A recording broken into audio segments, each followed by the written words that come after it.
빌립보서 2장 1절로 4절 말씀, 그리스도처럼 겸손과 사랑 안에서 다른 사람의 유익을 구하라. 사랑하는 형제 자매 여러분, 주의 식탁을 기념할 때마다 우리에게 부과된 중차에 대한 의무를 상기하게 됩니다. 주 하나님께서 형제 자매인 우리에게 하나가 되라고 명령하십니다. 그리스도를 공유하는 우리 모두 반드시 하나가 되어야 하고 말로만 아니라 행위로도 서로 사랑해야 합니다. 신약성경 여러 서신서에서 성령님께서 그리스도에 의해 구원받는 사람은 그리스도 안에서 하나가 반드시 되어야 한다고 강력하게 주장하십니다. 바울이 이 편지를 쓸 때 감옥에 있었습니다. 비록 사형 선고를 받아 순교할 것 같지만 바울은 기쁨에 차 있습니다. 1장에서 바울은 빌립보 교인들을 즐거워합니다.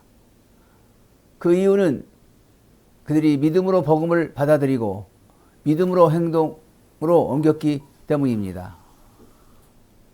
바울도 빌립보 교인들이 한 마음으로 서서 한 뜻으로 복음의 신앙을 위하여 협력하는 일로 인해서 하나님께 감사합니다. 그들은 그리스도 안에 매여 있었고 거룩한 목적의 하나가 되었습니다.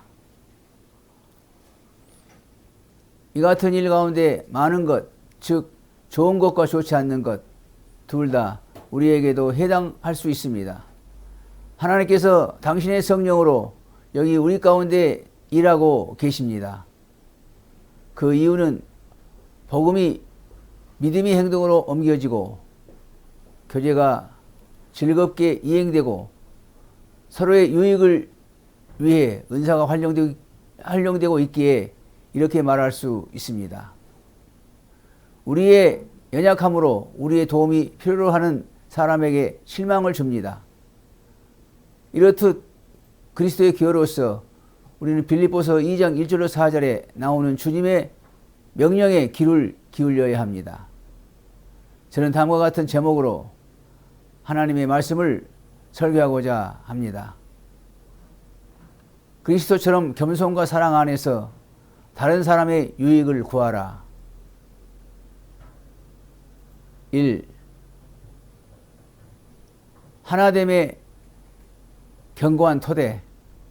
2. 겸손을 위한 실제적인 필요. 3.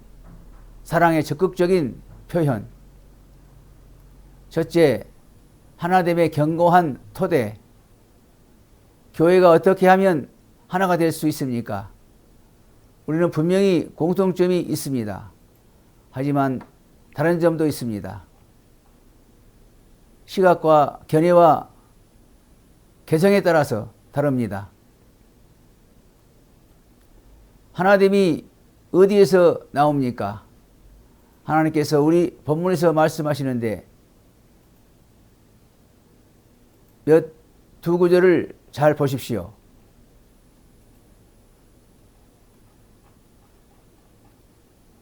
그리스도 안에서 어떤 격려가 있다면, 사람의 무슨 위로가 있다면,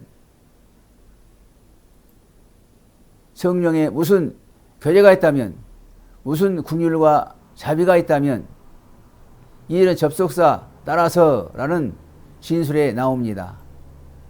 따라서 우리는 같은 마음을 가져야 하고 같은 생각을 가져야 합니다. 우리의 하나됨의 토도를 위해서 우리는 1절의 4가지 조건을 살필 수 있습니다. 이렇게 할 때 함께 살아갈 수 있습니다.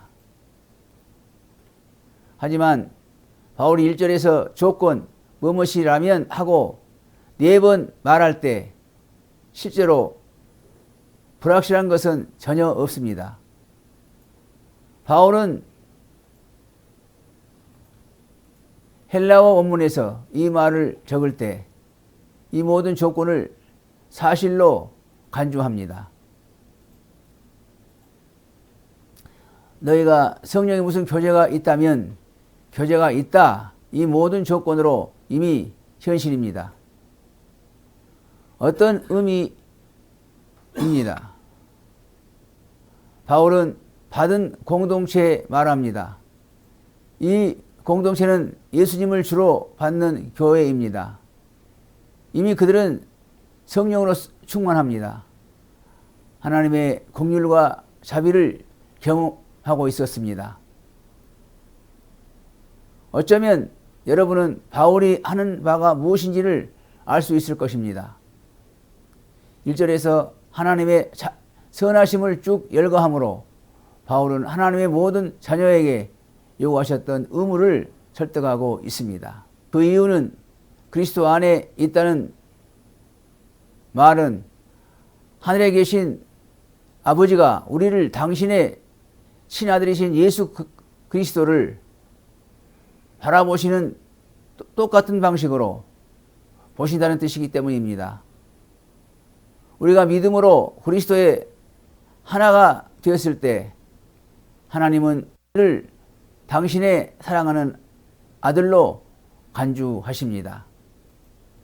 그래서 하나님은 항상 우리를 자녀로 애틋하게 돌보시고 한평생 결단코 버리지 않으실 것입니다.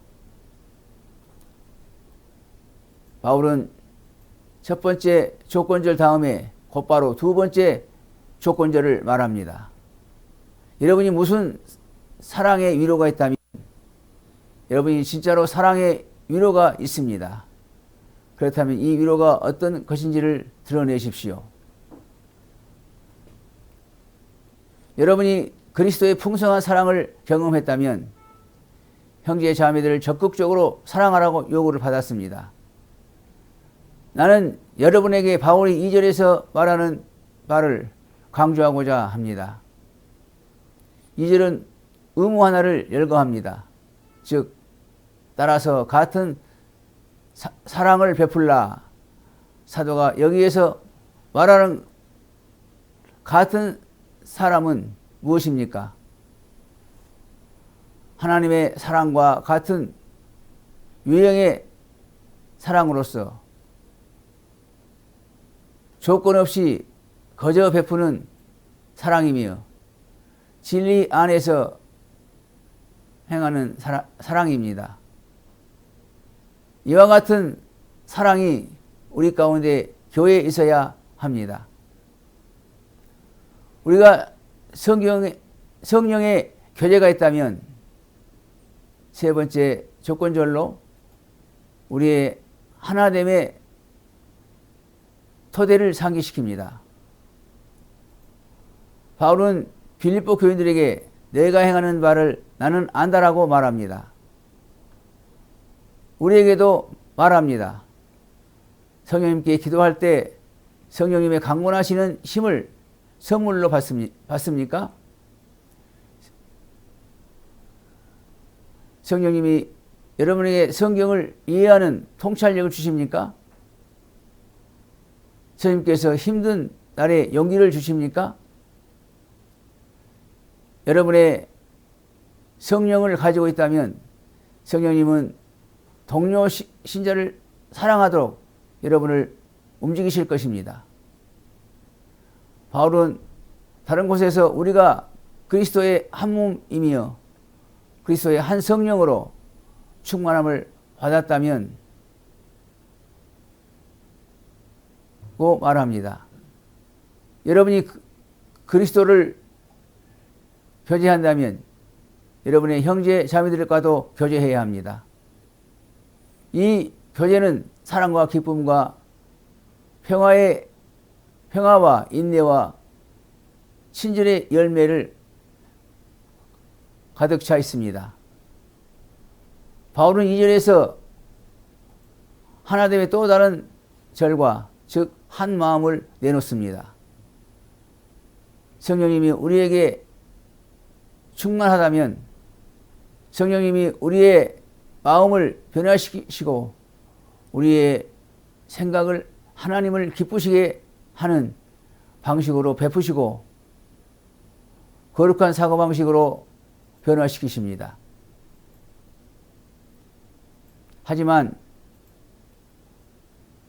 마음을 깊이 하여라는 말은 우리가 기본적인 관점, 근간이 되는 이해를 공유한다는 뜻입니다. 그 이유는 우리 모두 같은 성령을 받았고 같은 성경을 읽고 같은 하나님을 사랑하기 때문입니다. 그분 안에서 우리의 하나됨과 강해질 수 있습니다. 이러한 하나됨 속에 우리는 뜻을 합하여 한 마음을 품게 됩니다. 자구적으로 이 말은 우리가 한 영혼이 된다고 말합니다. 그 이유는 우리 마음의 내적인 요구조차도 같아야 하기 때문입니다. 우리가 그리스도와 하나가 되었을 때 우리 모두 같은 목적지를 향해 가고 있습니다.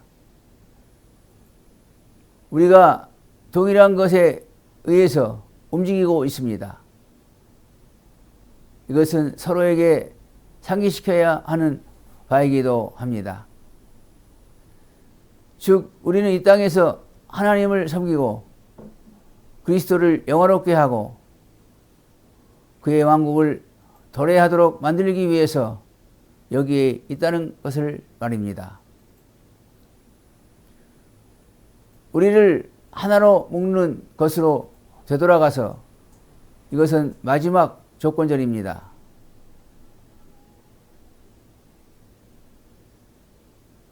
이 하나됨을 위한 함축된 의미에 대해서 생각해 보십시오.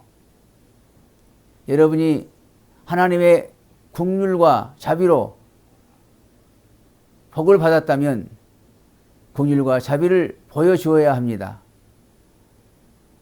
당신 우리 모두 이제 동의합니다. 우리가 사랑하기 위해서 같이 생각하고 수고해야 합니다. 우리가 생각하는 첫 번째 사랑은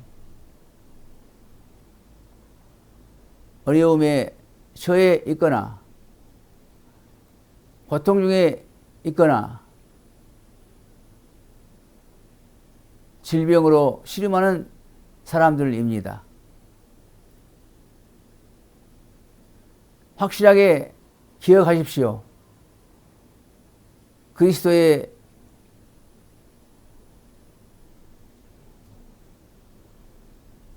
안에서 여러분 주인에게도 고통당하는 사람이 있습니다. 하지만 이 고통을 나눌 수 있습니다.